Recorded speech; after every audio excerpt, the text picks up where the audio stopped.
Hello, everyone, and welcome once again to the Soldiers of Cinema podcast. As always, with me, Mr. Cullen McFader, and I'm Clark Coffee. Wow. The adjectives were narrowed this time. I didn't use any adjectives this time. I don't know. I think you threw me off with, so right before we started recording, we were singing a little song, an improvised rhyming song, which we're not going to do for you now, riffing off the title of the movie that we're going to be discussing. And Cullen just made me laugh with his final contribution to that song. And in all of that ridiculousness, I just forgot to think of a unique introduction for you today. And so for that, I apologize. And I hope that I can make it up to you during the recording of this episode somehow. Maybe I'll be able to sneak something in. Mm-hmm. But yeah, in the meantime, we're here to discuss, I know it doesn't seem like it, but I promise we are. We are here to discuss my pick for film today. We're going to be chatting and talking about our experiences with 1955 film Pather Panchali, directed by directing debut of Satyajit Rai. We are super excited to discuss this film. I think this is this the first? This is certainly the first like Bengali language film that we've ever discussed. Like, absolutely it is. I don't even have to. I'm like, is it? Yes, it definitely is. But this is a film that I'm totally aware of as part of the Apu trilogy. I've heard about this film and, many, many times. And I personally had not gotten around to watching it until I picked it for this episode, which is why I picked it for this episode, because I had been wanting to see this film, and it just kind of like, it's been on my watch list of probably, I've got maybe some 500 some odd films on my watch list. And Cullen, this was the first time you'd seen this film as well, if I understand correctly. Okay, awesome. So, we often kind of start off with our personal experiences for the film. And so our personal experiences with the film are going to be, at least for me, my experience last night watching the film for the first time. But Cullen, before I start, why don't you kick it off? So sure. You hadn't seen the film before, but you, like me, you'd heard of it clearly. I mean, you often hear about not just this film, but the Apu trilogy talked about as, frankly, one of the best films and an example of one of the best films ever made. And the trilogy as a whole is very highly regarded. So I know you'd heard about it, but I'm really curious to hear your experience having watched it for the first time right now. Yeah, so I was definitely interested in seeing this when you chose it. Of course, as you said, I immediately recognized it and knew it, but similarly, I had just never gotten around to watching it, and I'm not sure why. Again, I think it's just one of those things that just slipped under your radar, and that's sort of similarly to as we talked about Sorcerer last week. So I knew vaguely what it was about, and I have seen films from different parts of India, plenty of films, but mostly modern, or at least mostly mostly contemporary films. Yeah, me too. And I'm usually a big fan. I tend to like them a lot, but I knew that this one was very different, and it was different both at the time that it was made and still to this day. It's quite different in that it's a pretty straight drama, and that there's not a lot of spectacle, and so a lot of across all the different film industries in India, there's often a lot of like musicality, and there's big numbers, numbers, and like often incorporate action, and so they're really, really fun and exciting movies to watch. And even when this movie was made, I think we'll get into this a little bit more in detail later, but one of the big hesitations on the part of studios and financiers of giving this movie money to be made was that there was none of that. And so people sort of hesitated, saying like, well, a movie about an impoverished family in an impoverished Bengali family is not going to sell well because it's got none of this spectacle that the Right. industry is known for. And Yeah. there's obviously similar reverberations all over the world. I mean, in Hollywood, there's similar circumstances Yeah. where it's like, where's the action scenes? Where's all this stuff? So Sure. Sure. totally Where's can the can sizzle? Where's the yeah. yeah, totally can relate to that. And there's like no big stars in this. So that immediately interested me in seeing a kind of really restrained, toned down Well, and I mean, this thing is in from effect Indian an cinema. independent. This is a small independent film. I mean, Yeah, let's right. exactly. This is Yeah, we're talking about a minuscule budget. We're talking yeah. about non professional. These aren't by and large not professional actors. We're talking about a director's first film, a cinematographer's first film. Hmm. This is a film that was made on a shoestring budget over the course of 2 to 3 years because it was shooting on weekends. I mean, this is the same kind of thing that we did Clerks, for example, Kevin Yeah, Smith's yeah. Clerks, way back in an earlier episode, and I feel like this in some strange kind of way is like a kinship film to that one, Hmm. right? But yeah, so It's I was immediately interested though. yeah. Like I was, and watching it, I think I really enjoyed it just because, and it's been described as meandering, and that's kind of what the novel is. Mm, Of course, these are based off of this film in particular is based off of a novel and kind of was adapted to this. right. And it's been described as, yeah, like very much like a slice of life, meandering, kind of, not super plot heavy, much more about the atmosphere and the feeling of these characters, and very, very, very much so character driven. Um, and that interested me immediately, and just kind of getting this feel for, like, there's no, I think one thing that's really charming about this movie is that, like, the most exciting climax of this film is the kids running to see the train, which is like a beautiful Mm, scene. mm-hmm. And they're literally just running through a field to catch sight of a train that they hear all the time. And that is just one of those things that I think it's a movie that, as you're watching it, and certainly as I was watching it for the first time last night, you just get this feeling that the energy in the film, in the context of the film, is such a mirror of how it was made and how they must have felt making it on quite literally no budget, with such a new, fresh crew and cast and all that. Mm. Um, so yeah, I thought it was really intriguing, really heartwarming, quite charming in a lot of ways, and totally enjoyed my time watching it. Yeah, yeah. Um, I went into this with very little expectation, or specific expectation. I mean, I was aware of the film and the trilogy, and I knew, of course, that it was so highly regarded. So I mean, I guess I had some kind of expectation there. But I really didn't know a lot about it outside of that. I had, and I try to do that. For films that I haven't seen, especially films I haven't seen that are on my watch list that I specifically want to watch them, I try to stay away from reading a lot about them or, watching interviews with the filmmakers or these kind of things if I can help it.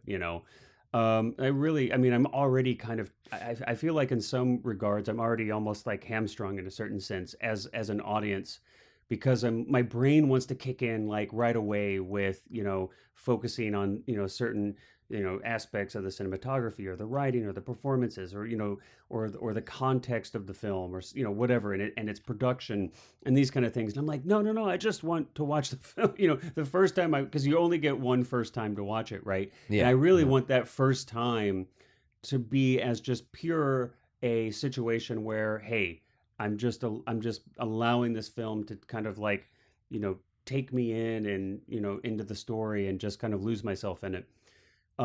So I try not to surround myself with a whole lot of that stuff before I watch the film, and in this case I had not for this film. So I didn't know anything. I didn't know its budget or any of these things we just talked about or what it was about or anything. So I kind of went into it really just having totally fresh eyes.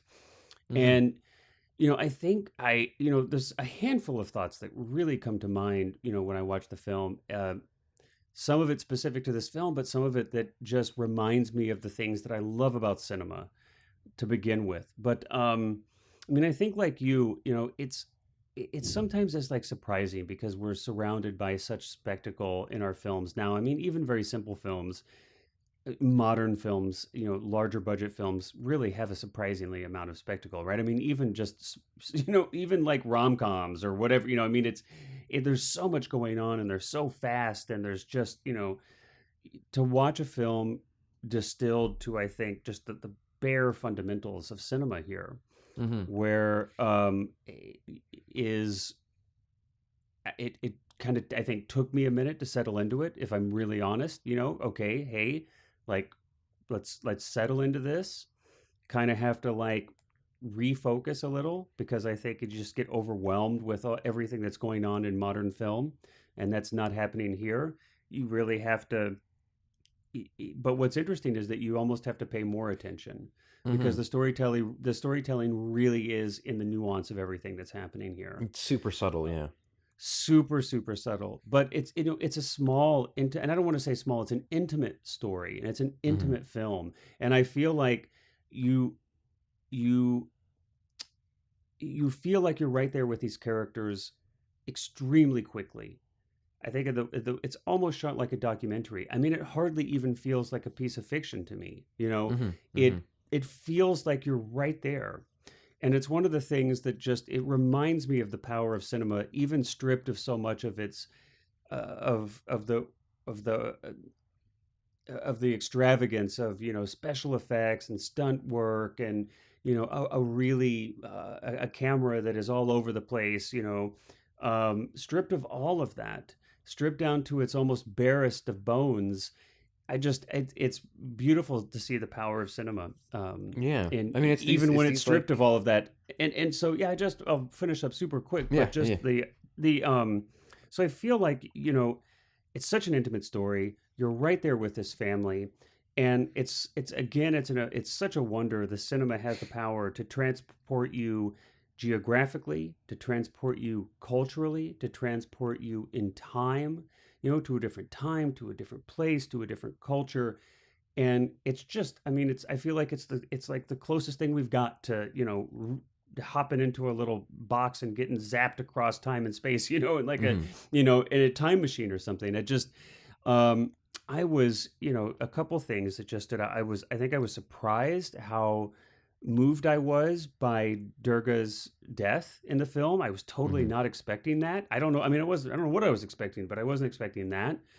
You had mentioned the train scene. There's so many deceptively simple scenes here where the camera's not doing much, but it's the composition is extraordinary, beautifully framed.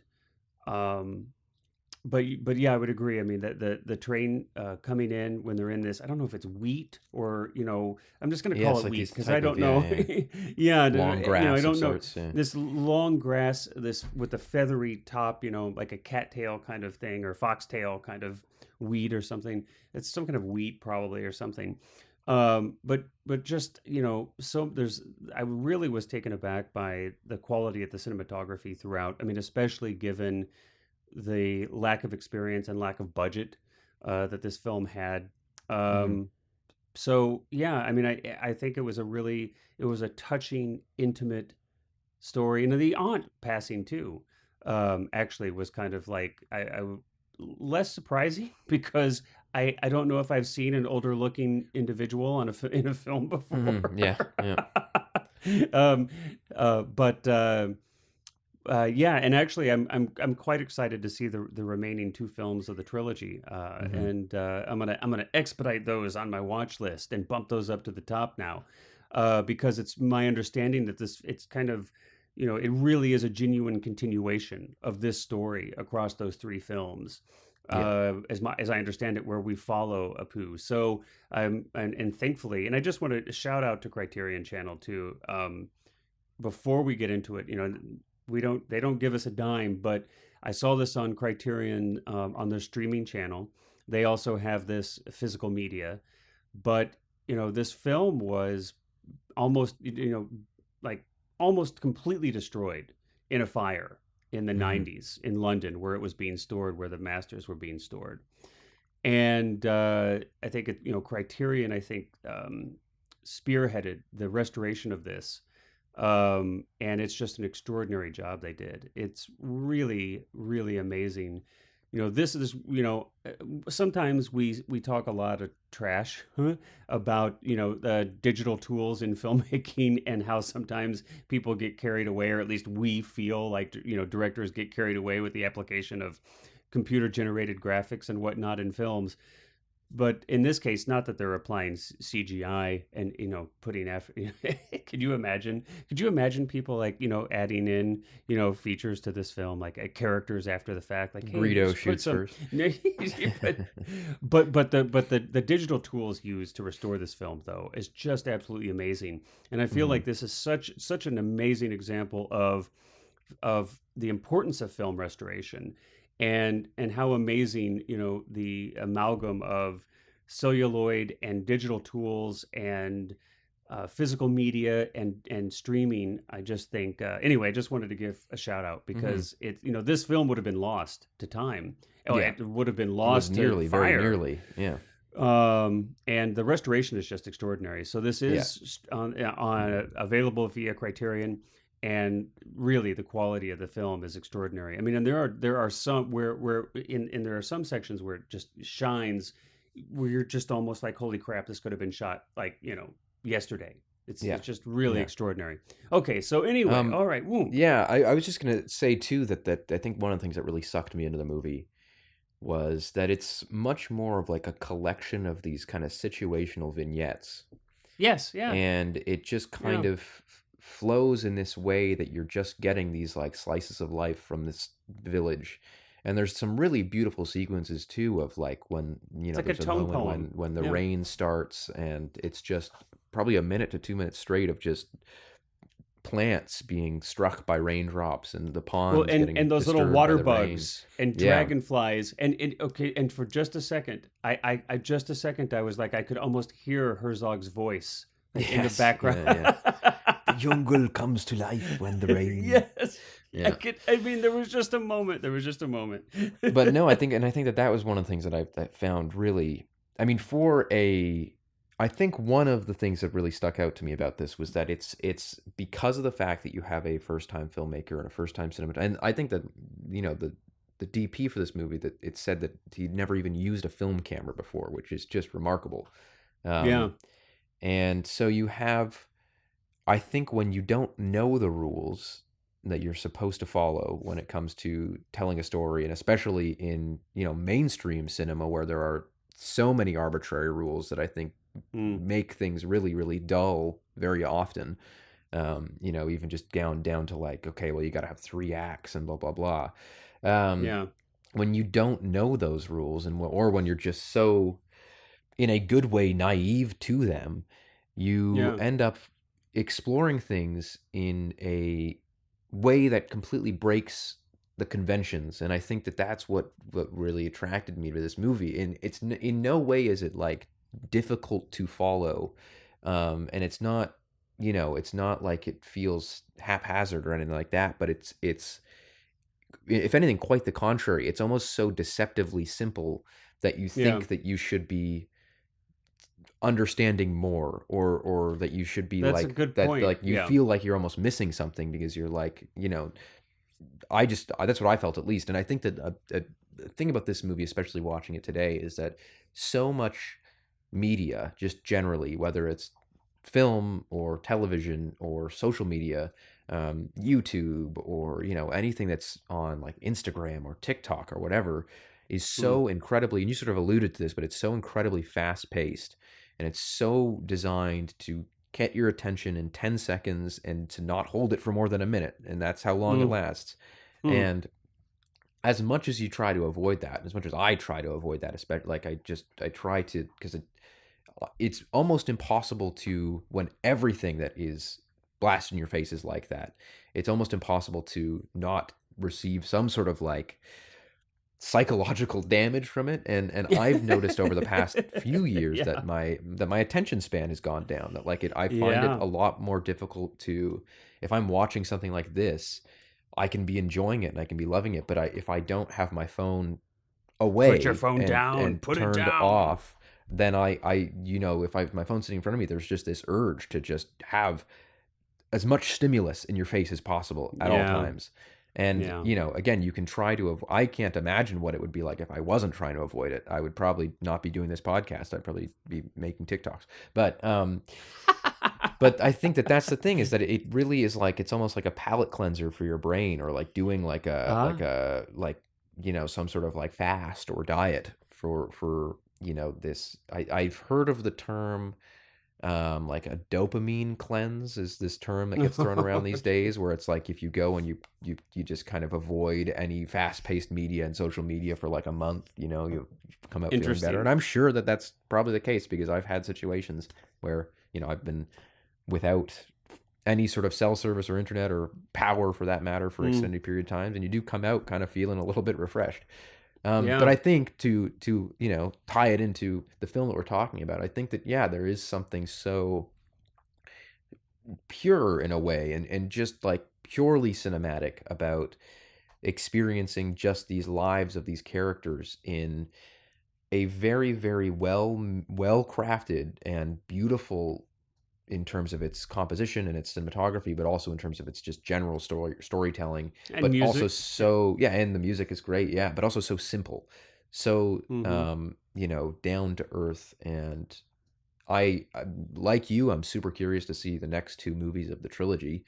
I have no idea, what the budget situations for those were, if it changed, if they were more, who knows. So I'm really, really curious to I watch mean, them.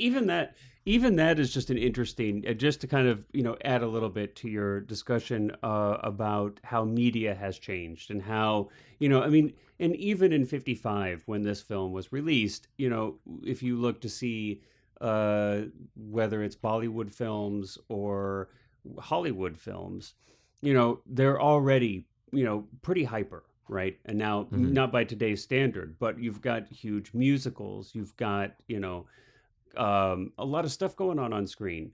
And but I mean, yeah, fast forward to today, and there's just it's media is just such a whole different beast. Hmm. And um and it's I'm trying to,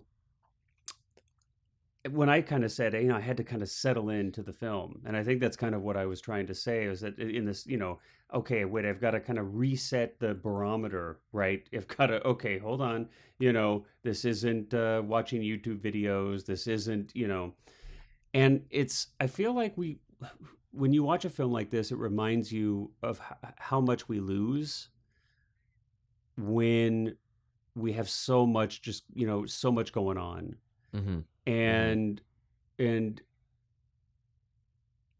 it's inspiring to see how the simple fundamentals of the medium can be so effective. And yeah, it's like it's both inspiring, and it's also sometimes it's a little saddening, because I wonder to what extent you could get anyone's attention if you were to create a film that was as intimate as this film. And maybe this is just the way it is, right? Mediums change, mediums evolve, and the times keep a rolling. Hmm. um and so maybe that's just the way it is, and so to be sad about that, or to want to kind of roll that back, is just antithetical to just the way the universe is. But I do have to say, there's like a certain feeling of loss almost when I watch a film like this. And yeah, Well, you know what I I think don't is know. exceedingly rare today too, is a movie that gives you time to think. And I think that can be also what's, you know, such a weird feeling watching something like this, or even to some people, I'm sure it's Mm, off-putting, which is that you have so much time to breathe and to actually register what it is that you're seeing, and mm, what these characters are doing and what they're feeling. And I think that that is one of the reasons why the death of Durga is so impactful here, because yeah, that moment when the father comes home and finds out yeah, is done so carefully and so slowly, and you have these extended wide shots of him entering the compound that they live in, this little like walled in kind of collection of buildings and huts and things like that, that is their home, their little almost farmhouse. Their ancestral Um, home, yes. yeah, their ancestral home, yeah, and it lets you sit with that for so long that you're almost having a conversation with yourself about like what just happened and how do I Mm. feel about this and stuff like that. Whereas that's so uncommon today to, and it certainly is, it does exist. I mean, there are certainly films that come out today Yeah. that are, I would say, are as beautiful and as intimate, but they are, I don't think, I think you made a good point in that, like, how far could you get with that at this day and age? Like, would a movie like this being made today go on to be, you know, said as to Well, one of the and best it movies ever? And and so, it probably wouldn't, and that's where it's, I think, the medium evolves, the art mm-hmm, mm-hmm, evolves, but it again, it's just, I think, seeing something, just being reminded of how powerful a film can be, even without all the ornamentation, or the all of the trinkets and bells and whistles and all these kinds of things. But again, but there's a place for all of it. I mean, I don't mean to disparage, other films. I mean, I enjoy all kinds of films, but it was just, I think, nice to see this. And I think, you just mentioned the contrast between this and just the media world that we live in. mm-hmm, And there definitely is a large contrast. But I think, I mean, it almost transports you. I mean, I think that's, if you look at the life that this is examining back then. I mean, this film puts you in the pace of the life of the characters that it's following, right? mm-hmm, yeah, And because there's such a contrast between the speed of our lives today and all of the busy, busy, busy that we've got, and the speed of a life back then where you would have time to watch water, the rain fall on the leaves and the dragonflies over the lake. And, I mean, it was just a totally different kind of pace of life. And the mm-hmm, film does an extraordinary job. I mean, I don't know, by necessity, on purpose, on accident, some combination of all, but the film and its own pacing does a great job of putting you right there, in the life of those characters in that sense. So, a couple of things you'd mentioned that I want to talk about a little more. You know, it's and it's interesting to kind of imagine the context or the inspirations of a filmmaker. This is a first time film from somebody who's going to go on to make a lot of films and mm-hmm, to be really considered, one of the greatest filmmakers of all time. And it's interesting to kind of see. I mean, it sounds to me like Rye was influenced by both Eastern and Western film. I mean, there's a couple interesting things.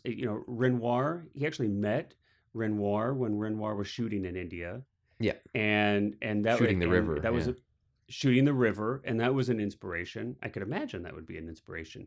Inspired by Italian neorealism. um, Bicycle Thieves, I think, was a film that was very inspirational to Rai at this time.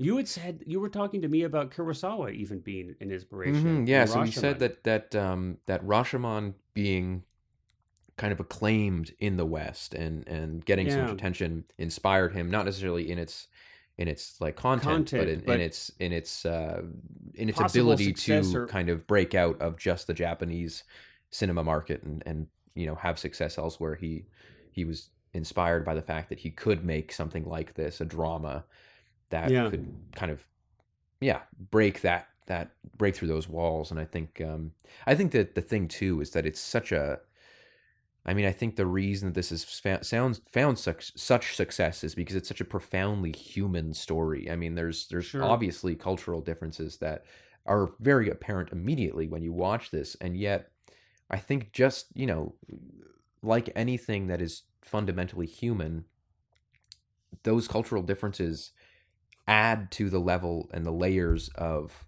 connection because you can kind of take those and translate them into your own life and translate them yourself and realize Mm, that, okay, yeah, even though these are, the cultural differences are quite apparent, we all deal with these similar problems and these struggles and these dreams and desires and hopes and all that sort of thing, mm, comes mm-hmm. through.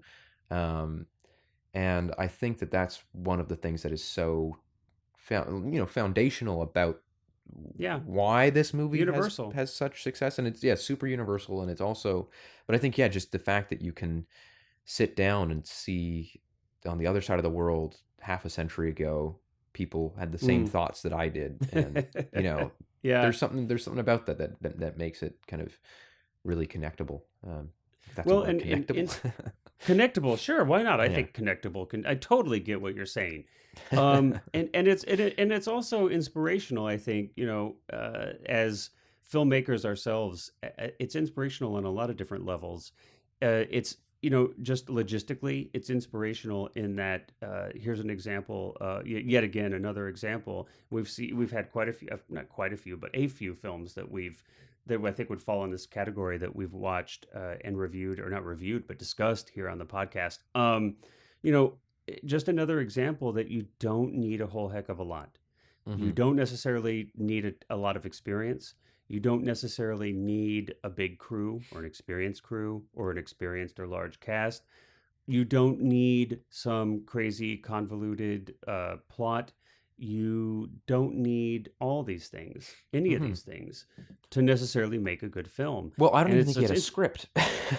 yeah, I'm no, pretty sure that well, and no, it was notes and storyboards. well, There was no screenplay. so that's interesting too. It's interesting that you bring that up.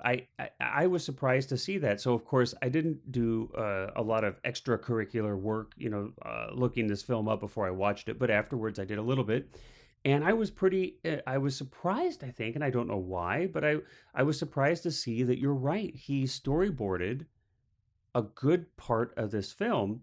And I think, if I'm not mistaken, I heard him say that Ray said that shooting ratio is about 4-1. Hmm. So basically, for every 4 frames of film he shot, one is in the movie. Basically, is what that means. Hmm. Yeah. Which is a pretty darn low ratio. So Yeah. that means that, which of course makes sense. You understand that it's a small budget, but when you're talking about first time crew, first time cast, that's an extraordinarily low ratio to get to. Um, and so I don't know why, but I was just kind of surprised. And I think it's because it has by and large, it has such an organic kind of documentary film to it, a documentary, kind of feel to it. Hmm. I just, I just, I was kind of surprised when I found out that it was storyboarded. And I guess it's because I tend to associate that with a more rigid film, when this Hmm. feels Yeah. so the opposite of that, so fluid, to Well, me you at can least. see some of his storyboards. I believe they were released in a book, but I found some of them online, and they're like these beautiful not watercolors because they're black and white, but this like Hmm. water ink that he uses to draw, and they're really, really. Oh, I think that that's where it comes out that they're much more abstract than a typical ah, storyboard would be, and so I think that that may be why the film still retains this feeling of, you know, some fluidity and creative looseness. fluidity not improvisation, but Yeah, yeah, not like this rigid structured feeling. And I think organic. too Yeah. that the book that the film is based off of, there's two versions. There's like a complete version and an abridged version, and I Hmm. believe that they decided to make the basis of the film the abridged version, but even then made several more changes. So, for example, when the auntie dies in the film, she's alone in the field and they find her. Whereas Right. in the book, I believe it said that it was like that she's in a village surrounded by people or something like that. And apparently that's way earlier in the book as well. That it's like kind of more of Yeah. a like inciting incident for these kids growing up. Whereas this, it's more used as like a changing element, like at the end when you feel that the world is changing. And I think that that really works. And he discusses that in quite a lot of detail about the necessary differences of adaptation, from medium to medium, which I think is often lost in a lot of these conversations too, when people talk about adaptations of books to movies, and they're kind of like, well, what's the most faithful? Because obviously the most faithful is going to be the best, which I find is a Huh. completely bogus way to look at it, because I think that You you can't sure? necessarily, I mean, it would be the equivalent of saying that this painting, when adapted into, like, if you were to adapt the feelings of a painting into a film, that you'd have to, whatever, maybe that's a bad metaphor, Right. but you know what I But mean. we get it. And they're different um mediums, yeah, and they different both mediums have have different different things that strengths. work, Right. and Yeah. exactly, and so the fact that you that But I like this Rye on idea, his though. first Hold on, I film. like this Yeah. idea. I just want to pause for a second. I just pause. I like this idea, though, of like, let's. I mean, are there any films that are made from a painting or a sculpture? Like, Yeah, I I mean, I think wonder. this could be pretty interesting. I mean, there are Instead of certainly like the films that are source made being the off of the book. art of certain artists, like clearly heavily inspired by certain Sure. certain But film not or just yeah, inspired by. I mean, like yeah. like literally extrapolate some Hmm. kind of like, and I don't know what it would be. I don't even want to say story, but literally like translate from a painting or a sculpture, Hmm. like and base a film from that. Yeah. It would be interesting. I feel like this would The be Da an Vinci Code interesting. Oh with the Mona Lisa. God, no. Oh no. That's going to be your next choice, isn't Yeah, it? yeah, Ron The Da Howard's Vinci Code. masterpiece. Yeah. But no, yeah, I do think I Oh think that boy. for a first time, like a debut filmmaker to make that decision, I think is really neat. And I think it kind of goes back again early to what I was saying earlier about the fact that when you don't know the rules and you're not familiar with the rules, you tend to be free of those constraints. Um, and so I think that's really something. Well, I and think. Oh, sorry. Go ahead. no, no, I was just going to add, and not just because I think Rye was pretty. I mean, it sounds like to me, and again, it's like I'm not there. Obviously, this is kind of my just imaginings on it, but it does sound like he had exposure to cinema, to world cinema. That it wasn't like he just went into this totally blind. Yeah, yeah. So I think there was like a cinematic literacy that was pre-existing for sure going into this. I mean, that's the impression that I get, that there was actually a pretty remarkable amount of cinematic literacy, but but but I think but I do see what you're saying, and I think that having a small crew, having and it's almost like the limitations, and this is like said obviously very frequently, but that oftentimes the limitations of a smaller budget can actually be strengths in some ways, right? If you lean Hmm. into them. And I think having, even though it was shot on weekends, having that time, having the 2.5 years or so of production time, sometimes that can lead to some interesting things that wouldn't ever happen if you had, okay, we're shooting this in 15 days, 20 days, 25 days, and boom, we're like cranking it out. There's time for like marinating during the Hmm. production process, Yeah. or it's almost like in the way that the constraints of a haiku can kind of lead to really interesting poetry. It's like the constraints of a small budget can lead to some really interesting creative decisions. I mean, they're kind of, because you have to make them. Yeah. Yeah. Um, but yeah, I mean, so you yeah, see that so but frequently too with like I think, as a very mainstream example and a movie that a series that we've talked about on this show is like you look at the constraints that George Lucas faced with oh doing no, Star Wars, right? we're going back to Star Wars. We're going back to Star Wars. We have to open it up for our general audiences, we got to. But I just what I mean by that is that you look at that, right? And I think it Uh-huh. does not parallel totally, but I mean you look at what happens when he basically has an unlimited budget with whatever he wants to be able to do and can do it versus when there's Uh-huh. Oh yeah, yeah. hyper I see where you're constraints on going. him. Okay, great. And So you you're see like comparing like one of the prequels to the original Star Wars. That's what you're doing, and you're kind yeah, of yeah, saying yeah. that all this money and all this money did not make those films better. Yes, for sure.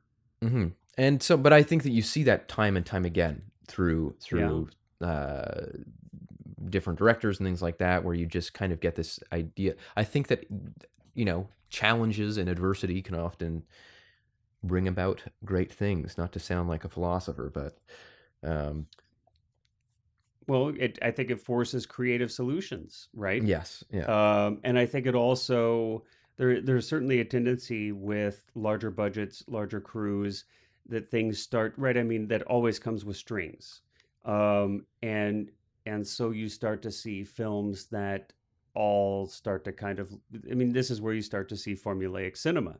because if there's, if there's a lot of money behind it, well, that money came from somewhere, and the people who that money came from want to see a return on that money.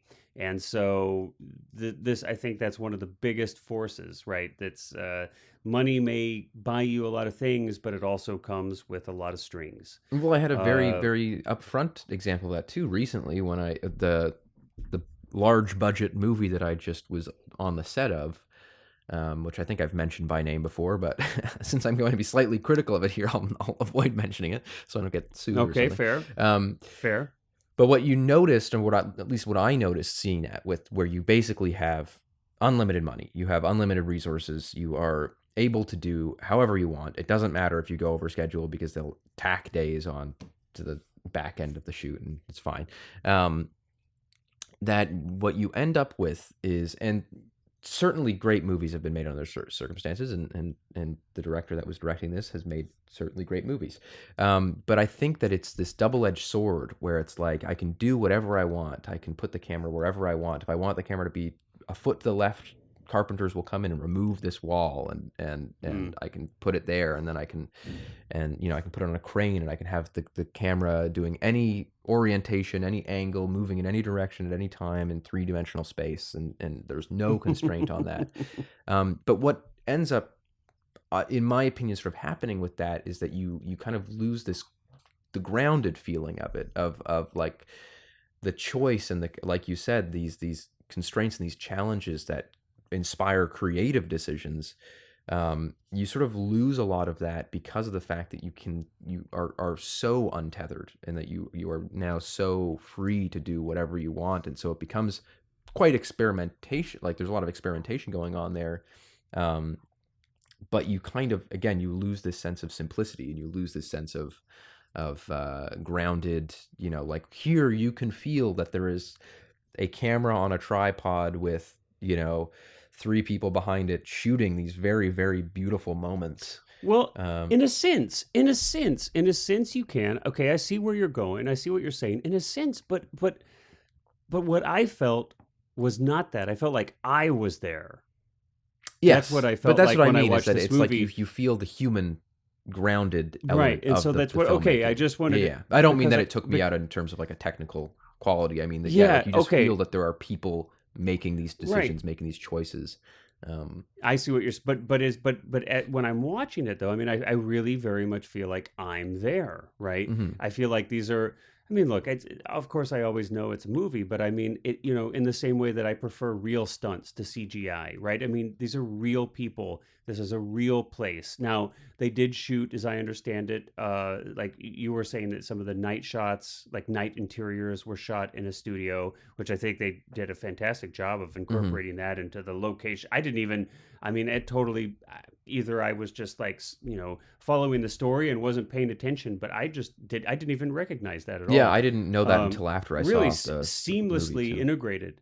Yeah, seamlessly integrated. But I think it's, there's, you said grounded, and I guess that, yeah, I mean, that makes sense, because it feels like, maybe another way to say that would be that, you feel like you were there.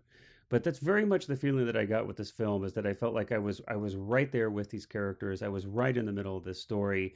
And you know sometimes that can be abstracted, or even kind of diluted, if you've just got stuff flying all over the place, and you've got a digital camera that's, going through walls, and I don't know, just going bananas, right, with stuff that just could never happen in the real world, and you're just, sometimes I just feel like people are trying to be fancy just to be fancy. But sometimes Mhm. we just, it takes you away from the human story, man. Well, I think that you also made a good point earlier about how it feels like it feels like a documentary in a lot of ways, and I think I want to relate to that too, and say that the feeling I get when I'm watching a documentary is that it's always very clear that you are being shown something, because Yeah. especially in documentary, it's much more, you're breaking Well, the you're fourth wall much more frequently, and there you're is very really no aware of fourth the wall. choice. Yeah. Yeah, Yeah. and so and yet I think what relates that to this and the feeling that I get watching this, and kind of what I mean when I say that I can feel that there are people making these decisions on the ground, and is that it does exactly what you've said, which is that it does make me feel like I'm there with them.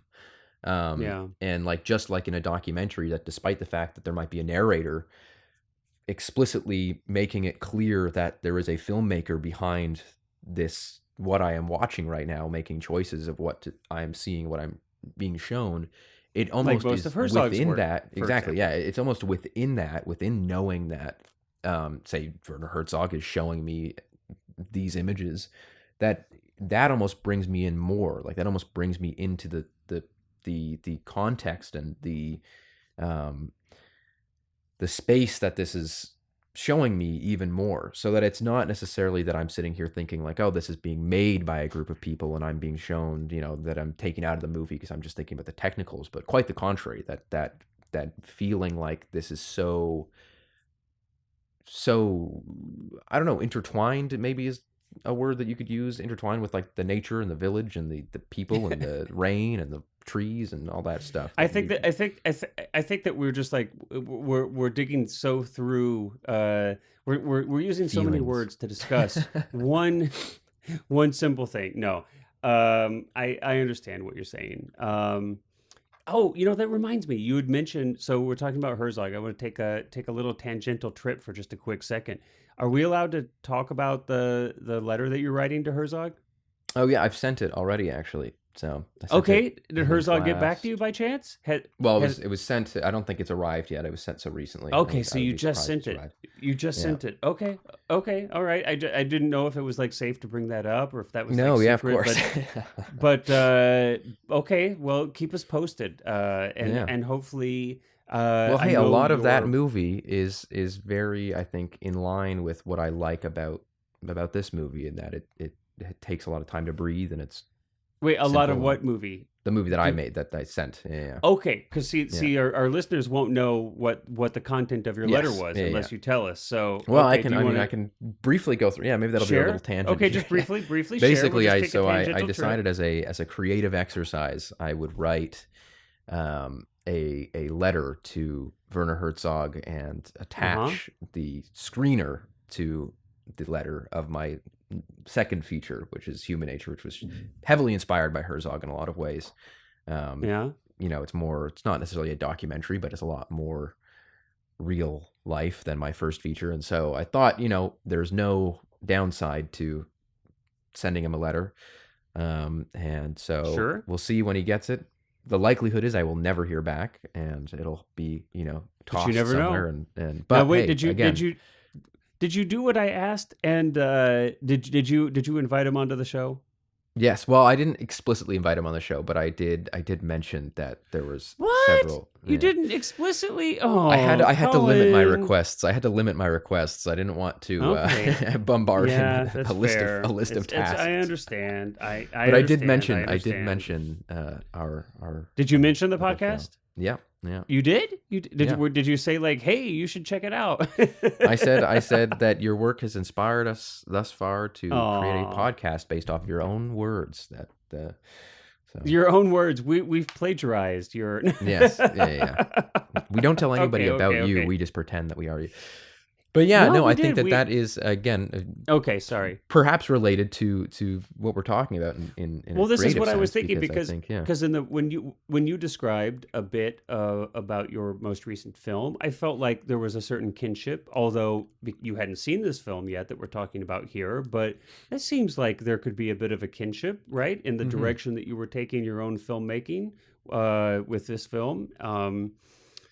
Yeah, okay, all right. Well, you'll have to keep us posted. I'm really curious to see if because hey.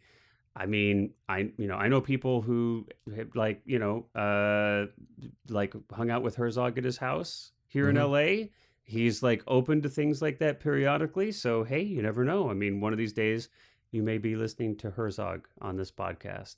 Yes, And then I feel yeah. like the And then circle we would be end. Then we complete. end. Then we just end. We would just end on that note. That's the grand finale.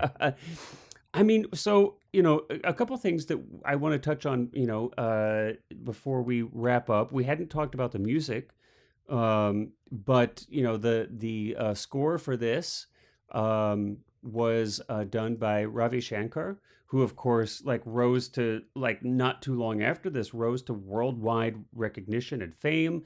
I mean, he was, the Beatles were going to hang out and record with him. Yeah. I mean, maybe one of, certainly one of the most famous musicians um, from India, worldwide at least, right? I mean, it was pretty extraordinary, like culturally, how he transcended. Yeah. And I'm not quite sure if was this the first film that he had I don't know. scored. I'm I'm not not sure. actually.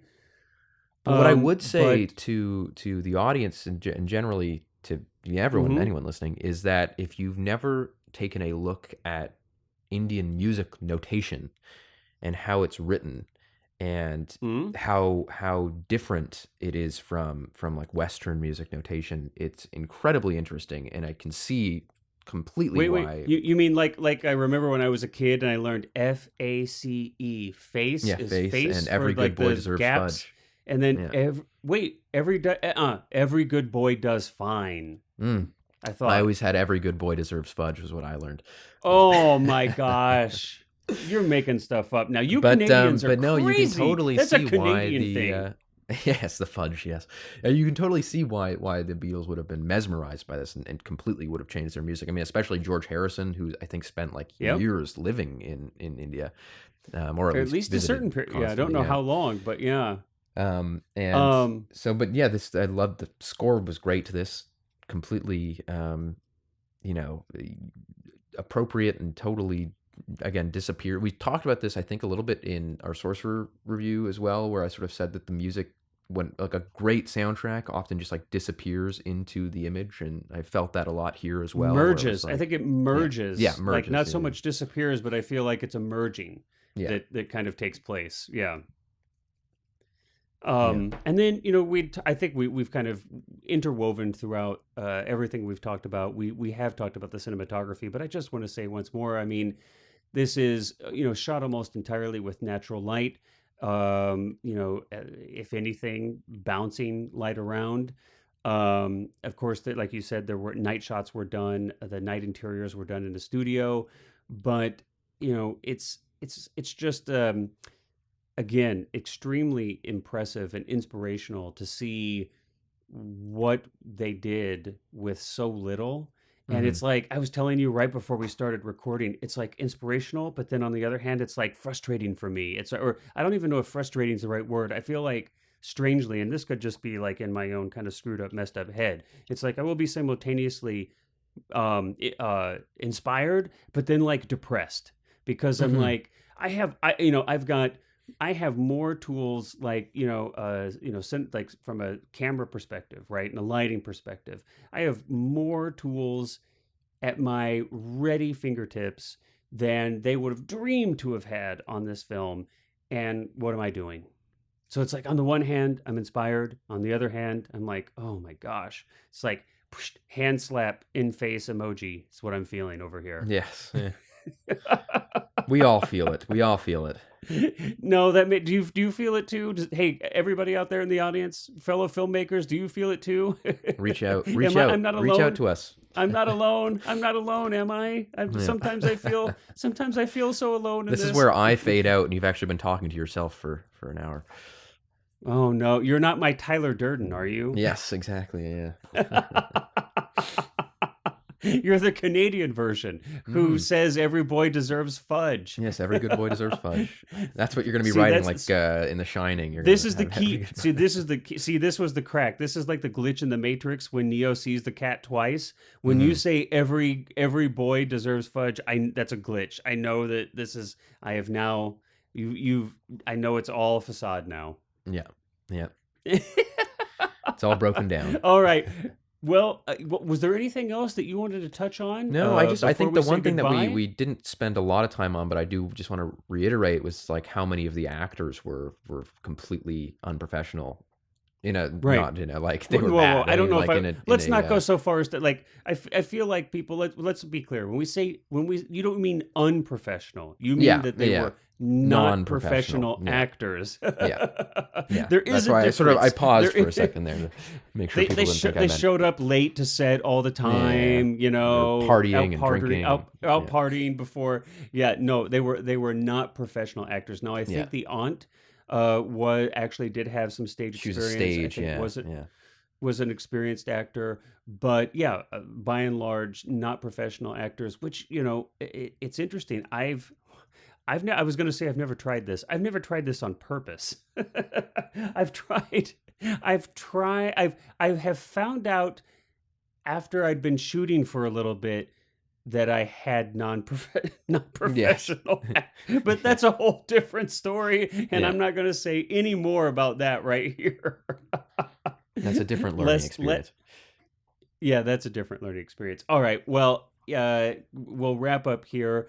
Um, Cullen, as always, dude, it was a blast Hmm. to discuss another movie, and I think so many of the movies that we've picked, or especially like so many of the movies I've picked, were movies that I'd seen before. There's been a couple that I picked that I hadn't, but I think it's so easy to at least for me to want to pick films that I grew up with, Hmm. films that were on HBO when I was 12 and I was staying up late and my parents thought I was asleep and I'm watching them. It's really easy for me to pick films like that, films that I was exposed to when I was young, and so they're kind of part of my own little personal life narrative. But it's so rewarding to push outside of those boundaries. And I'm glad you enjoyed the film, and I'm glad that we could have a discussion about it. Because it's I am almost overwhelmed with how much awesome cinema there is in the world, and how little time we have Hmm. to see it. And we've only talked about So, 80 of them. So and then there we you get to go. talk about 80 of them out of the thousands and thousands and thousands. I know. Oh Yeah. my gosh. Okay, we can't leave on that sad of a note. Audience, thank you for hanging in there with us. Cullen, thank you for being my Tyler Durden. Of course. Yeah. Every good boy deserves fudge. Every good boy deserves fudge. And on that note, we'll catch you all on the flip side. Yes. Bye bye.